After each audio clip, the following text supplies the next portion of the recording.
श्री स्वामी समर्थ नमस्कार। आज आपण येणाऱ्या संकष्टी चतुर्थी बद्दलची माहिती बघणार आहोत। यंदा संकष्टी चतुर्थी येत आहे सोमवारी 18 तारखेला। बऱ्याच जणांना संकष्टी चतुर्थीचे उपवास असतात। आपल्याला जर संकष्टी चतुर्थीचा उपवास पकडायचा असेल तर अंगारकी पासून आपण संकष्टी पकडू शकाल। बरेच जण 21 चतुर्थीचाही व्रत करतात। संकष्टी चतुर्थीच्या दिवशी आपल्याला जमेल तेवढी जास्तीत जास्त गणपती बाप्पाची सेवा करायची असते। त्यामध्ये सर्वात प्रथम गणपती बाप्पाला स्नान घालायचे असते। गणपती बाप्पाचा संकल्पयुक्त अभिषेकही करू शकतो। गणपतीचा अभिषेक हा गणपती स्तोत्र किंवा गणपती अथर्वशीर्ष किंवा ओम गण गणपते नमो नमः असे म्हणूनही करू शकतो। त्यानंतर गणपती बाप्पाला व्यवस्थित पुसून त्यांना अत्तर, हळद, कुंकू, अक्षता आणि फूल वाहने। फुलांमध्ये आपल्याला जर लाल जास्वंदीचे फूल मिळाले तर अतिउत्तम। गणपती बाप्पांसाठी आपण मोदकाचा नैवेद्य दाखवणे हा गणपतीचा आवडता नैवेद्य आहे। संकष्टी चतुर्थीच्या दिवशी आपण गणपती बाप्पाची जमेल तेवढी सेवा करणे। त्यामध्ये गणेश गायत्री मंत्र म्हणजेच ओम एकदंताय विद्महे वक्रतुंडाय धीमहि तन्नो दंती प्रचोदयात या मंत्राचा आपण 108 वेळा मंत्र जाप करू शकतो। याची लिंक मी डिस्क्रिप्शन बॉक्स मध्ये देत आहे। त्यानंतर गणपती स्तोत्र आणि गणपती अथर्व शीर्षाचे यथाशक्ती आपल्याला जमेल तेवढे पठण करावे। आपल्या मुलांच्या डोक्यावर जर आपण गणपती अथर्व शीर्ष आणि गणपती स्तोत्र म्हणून जर पाठ केले तर मुलांची बुद्धी तेजस्वी होण्यास मदत होते। किंवा विद्यार्थ्यांना गणपती स्तोत्र, गणपती अथर्व शीर्ष, गणेश गायत्री मंत्र किंवा ओम गण गणपते नमः विद्या प्राप्तीसाठी ह्या मंत्रांचा जप करण्यासाठी सांगणे।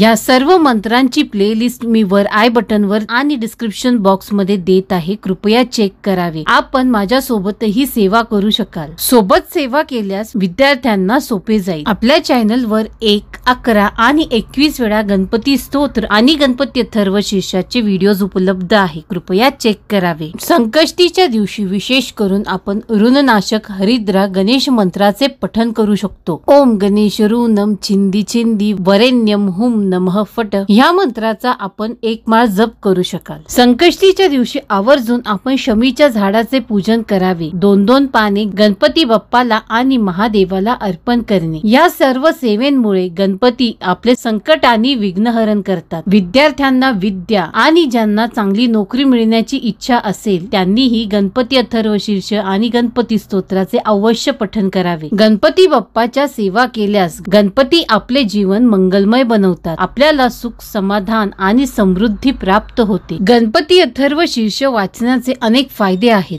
ज्यामध्ये अशुभ ग्रह शांत होतात, आपल्याला मानसिक शांती मिळते, आपला आत्मविश्वास वाढतो, आपली निर्णय क्षमता वाढते, मुलांमध्ये अतिचंचलता कमी होऊन मुले स्थिर होतात, मुले एक पाठी बनण्यासही मदत होते। वक्रतुंड महाकाय सूर्यकोटी समप्रभ निर्विघ्नं कुरु मे देव सर्व कार्येषु सर्वदा। गणपती बाप्पा आपल्या सर्वांचे जीवन मंगलमय करो आणि आपण हाती घेतलेले सर्व कार्य यशस्वी हो ही गणपती बाप्पा चरणी प्रार्थना करते। आजची जर माहिती आपल्याला आवडली असेल तर कृपया आपल्या चॅनलला सबस्क्राईब, शेअर आणि लाईक करावे आणि आवर्जून कमेंट बॉक्स मध्ये गणपती बाप्पा मोरया असे लिहावे। पुढे स्क्रीनवर आपल्याला गणपती बाप्पाच्या वेगवेगळ्या सेवा दिसत आहे, आपण सोबत याचे पठण करू शकाल। श्री स्वामी समर्थ।